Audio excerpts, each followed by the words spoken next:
Tinudak ni Arian ang pintuan ng rooftop. Nakulat ang apat at sabi, "Ikaw na naman." Hoy, kung ayaw niyong mag-aral, pakihinaan mga sir yung music niyo. Sakot ni Arian. At tinitikan siya ng masama ni Luis. "Hoy, tamang likaw. Kung naiinggit ka sa amin, makijamin ka na lang. Hindi lagi mo kaming sinisita. Kilalanin mo muna ang mga pinabangka mo." Bakit? Sino ba kayo? Normal lang naman kayo na estudyante, diba? Tanong ni Arian. At akmang sasampakan ni Arian na naman yung tatlo. Putin na nasalag ni Luis ang kamaon ni Arian. "Ikaw ang tapang mo talaga."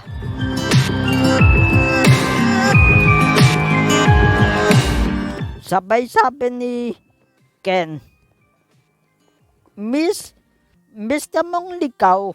Ano, lumabas ka na lang dito. Baka ba magkagulo dito sa rooftop, okay?" At hinila niya si Arian palabas ng rooftop. Tapos, sinarado na niya, linag niya na ang rooftop. Nagtawanan tong tatlo. Sabay tanong ni Ken, "Bakit kayo nagsisitawanan?" "Mista mong likaw? Saan mo yun nakuha, tol?" Tanong nila. Wala. Kasi ang tapang-tapang niya, hindi niya kinikilala ang pinabangka niya. Pagkabago-bago niya dito sa campus. Tapos pabangkain niya tayo, lalo na to si Luis. Nagtawanan silang apat. At tinuloy na nila ang inuman nila. Pagkatapos nila uminom, hindi na sila nagligpit ng kalat. Basta bumaba na lang sila. At umuwi na. Tapos nakiwalay-walay na sila. Umuwi na sa kanilang bahay. Pagpasok ni Luis sa mansyon, tanong nito, "Andito yan? Susi, matutulog na ako." Teka lang po, young master. Hindi pa po tapos sila may maglinis sa kwarto mo.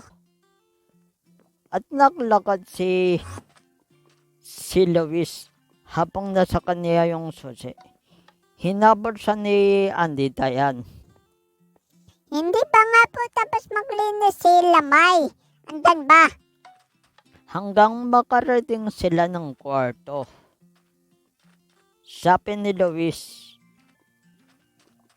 "Labas, naantok na ako. Bakal-bakal niyo kasang maglinis dyan. Ilang oras akong nawala. Ngayon lang kayong maglilinis." "Labas!" Natakot yung mga mate at lumabas na. At sinaratong papalibag ni Luis yung pinto. Pinakalitan ni Andy Dayan yung mga mate sila May. Ang bakal-bakal nyo kasang magluto. Diba sabi ng Oriana ni Young Master? Hala, sige, magluto kayo to ng kakainin ni Young Master. Gutom na yan pagkagising niya. Pagkahanapan ba tayo ng pagkain? At nagluto na sila. Habang nagluluto sila ng pagkain ni Luis, may nag-doorbell sa kanila. At pinuksan ni Andy Dayan. Nakita niya si Young Master. Si Young Master Luis. Nakita niya si Young Master Ken. "Andito yan. Asan po si Luis?" sa kwarto niya. Nagbabahinga na yung master. Pwede ba siyang puntahan, auntie? Oh, eto. Kumatok ka na lang ba? Tulog pa lang nga tayo. Or, ewan ko kung nagsara siya ng pintuan. Akiyatin mo na lang.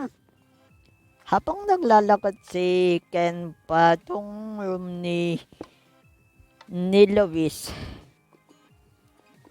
At nakarating na nga si Ken sa sa kwarto ni Luis. Kumatok siya. Luis! Luis, andyan ka ba? Tulog ka ba? Papasok na ako. Sumakot na si Luis. Pumasok ka na lang. Store po. At pumasok na si Ken sa kwarto ni Luis. Tol, manood tayo ng bakang video kong dalaw. Maganda to. Tanong nito kay Luis. Ikaw na lang, inaantok pa kay.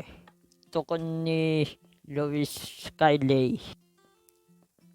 At kinulit ito ni Ken si Luis. Manood na tayo. Ayokong may kasama. Ayokong mag-isang manood nitong TVT na lang dala ko. Sumakot si Luis. Sus, no mismo akot ako. Bating kaya doon eh. Sabay sinabak ito ni Ken may nanang baliw. Hindi ako bagla. Tsaka gusto ko lang na manood tayong dalawa. Sige. Saksak mo na. Utos ni Luis kay Ken.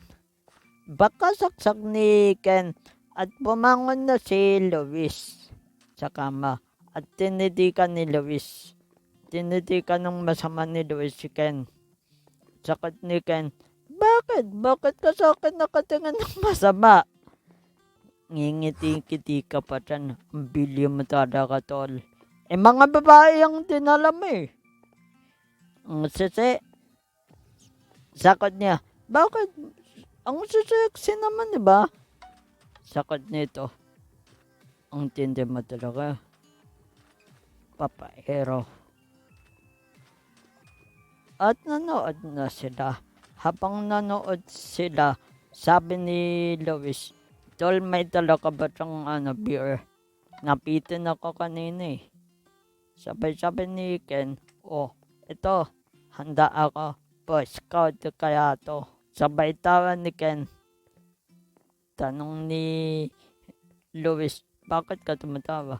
Puti na lang wala si Aren dito. Kung hindi, kung nandito si Aren, sinukot na naman tayo, sinapag na naman tayo. At nagtawanan yung dalawa. Haha, oo nga pare.